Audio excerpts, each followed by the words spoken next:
Sumainyo ang Panginoon. At sumaiyo rin. Ang mabuting balita ng Panginoon ayon kay San Mateo. Papuri sa iyo, Panginoon.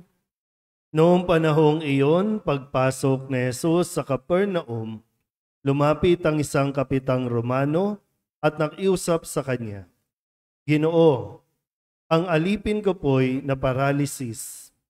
Siya'y nararatay sa amin at lubang nahihirapan.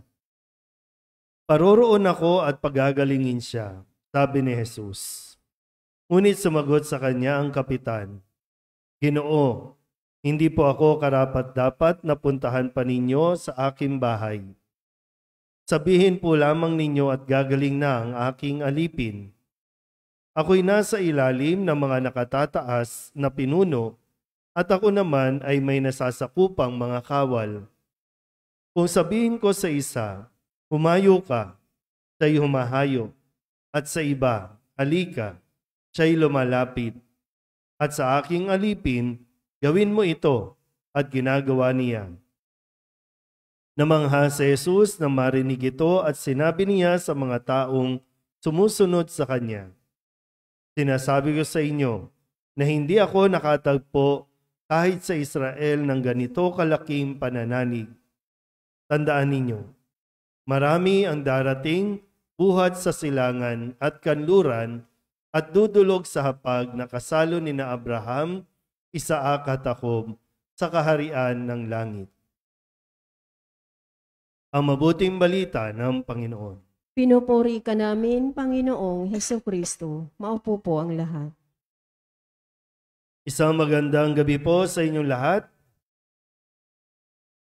Tayo po ngayon ay Lunes para sa unang linggo sa panahon ng pagdating o Adbyento.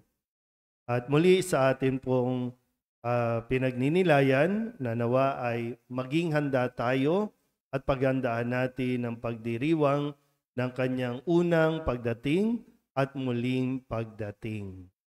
Ano kaya ang aabutan sa atin habang pinagdiriwang ang kanyang kapanganakan o ano ang madadatnan sa atin kapag siya po ay muling dumating o matupad na ang kanya pong sinabi na siya'y muling babalik.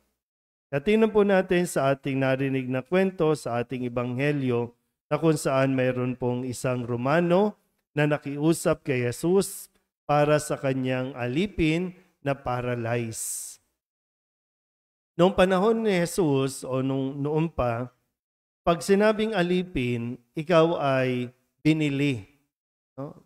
Yung mga tao ay hinuhuli o kaya naman mayroon silang, basta may nakuhang tao at po pwede nila itong ibenta sa mga naghahanap na alipin. Kaya ang alipin ay tinuturing din na ari-arian o pag-aari ng kung sino man ang nakabili sa kanya. So itong Romanong ito ay mayroong alipin. Pero ang pinapaalala sa atin na nawa magkaroon din tayo ng malasakit. Kung doon sa Romano, hindi man niya kadugo yung alipin, pero nagmalasakit siya at siya mismo ang lumapit kay Jesus at idinulog ang kagalingan ng kanyang alipin. So sa atin po ba, na kung sakali sa inyo po na may mga tauhan, may mga katulong, may mga kasambahay, sila ba ay kasama sa plano? Sila ba ay kasama sa pinaghahandaan natin pagdating ng Kapaskuhan? Paano ba natin sila tinatrato? Tingin ba talaga natin sa kanila alipin lang, katulong lang? Tandaan niyo po, kaya nandiyan dyan ang katulong kasi maraming bagay ang hindi mo kayang gawin. Sino tayo para magmalaki? No? Para bang bago mo pagalitan ang iyong katulong na hindi marunong maglinis, hindi marunong maglaba, hindi marunong mamalansya, tanungin mo rin muna ang iyong sarili, kaya mo bang gawin yon? Kasi kung kaya mo, dapat ikaw na rin gumawa. Pero yung realidad, marami kang hindi alam at kayang gawin, maaring wala ka ring oras, kaya nandiyan ang katulong. Hindi lang basta bayaran, kundi katuwang. sana ganun ang pagtingin natin. At yung bang binibigyan mo rin ng pagpapahalaga na kung ang iyong bang empleyado, katulong, kasambahay ay nagiging masipag din o hindi napapabayaan ang kanyang relasyon sa Diyos, yung kanyang spiritual na buhay, o baka sa atin mismong palasimba, madalas na nasa simbahan, pero hindi natin kaya at hindi natin alam paano tratuhin ng tama ang ating pong mga katulong. Tao rin po sila.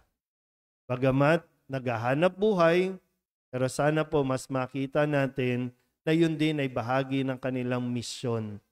Yun din ay bahagi na paraan din ng Diyos para tayo maturuan kung paano magmalasakit sa kapwa. Katulad ng Romano na binabanggit sa atin ngayon ni Jesus sa ipinahayag na mabuting balita mula kay San Mateo. Amen?